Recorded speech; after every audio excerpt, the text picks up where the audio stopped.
So present నేను శ్రీ మట్టపల్లి లక్ష్మీనరసింహస్వామి ఆలయాన్ని దర్శించుకున్నాము. ఇది నల్గొండ జిల్లా హుజూర్ నగర్ మండల్ మట్టపల్లి గ్రామంలో ఉన్నది. సో ఇప్పుడు మీరందరూ కూడా సో ఇది మట్టపల్లి లక్ష్మీనరసింహ క్షేత్రం, ఇది ప్రసిద్ధ పుణ్యక్షేత్రం. సో ఈ కృష్ణానది ఒడ్డున ఉంది. ఇది హుజూర్ నగర్ మండలం మట్టపల్లి అనే గ్రామంలో ఉంటుంది. కాబట్టి ఇక్కడ సో ప్రతి సోమవారం కూడా పూజలు నిర్వహించబడను. సో పూజలు నిర్వహించేటువంటి సమయము సో సాయంత్రం 4 గంటల నుంచి 7:30 గంటల వరకు ఉంటుంది. ఉదయము 5:30 to 6:30 మధ్య 5:30-6 గంటలకు ప్రారంభమవుతుంది.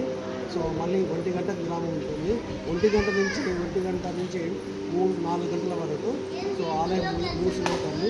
సో ప్రతి సంవత్సరం కూడా ఇక్కడ స్వామివారి కళ్యాణోత్సవం మే నెలలో నిర్వహించబడుతుంది.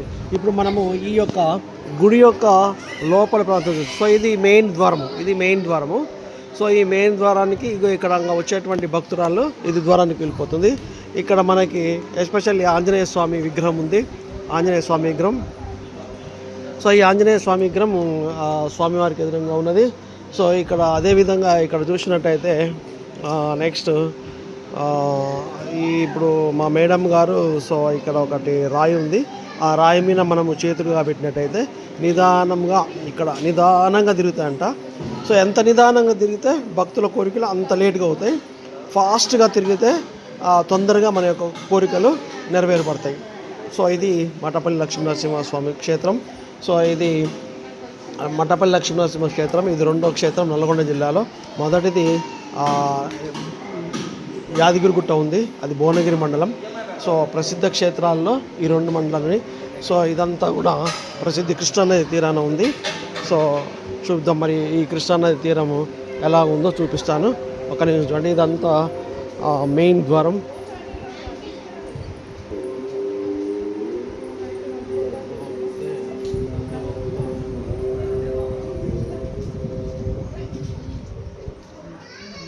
సో ఇది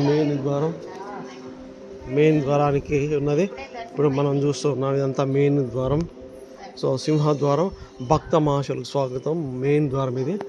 ఇక్కడి నుంచి వెళ్తాం. ఇక్కడ మళ్ళా స్పెషల్గా చిన్న దేవాలయం ఉన్నది.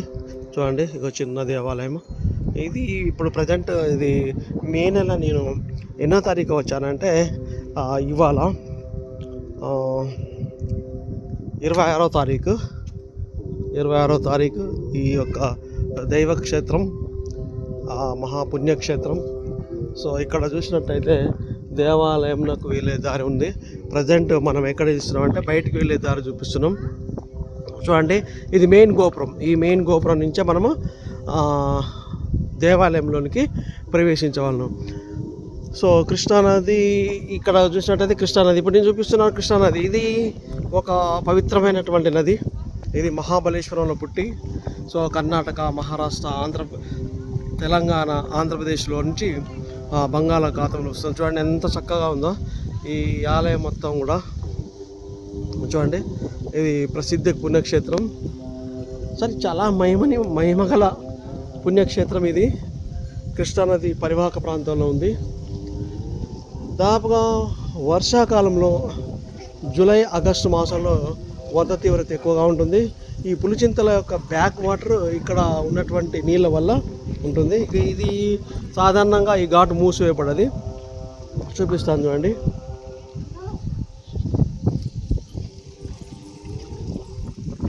ఇప్పుడు మనం చూసినట్టయితే ఇది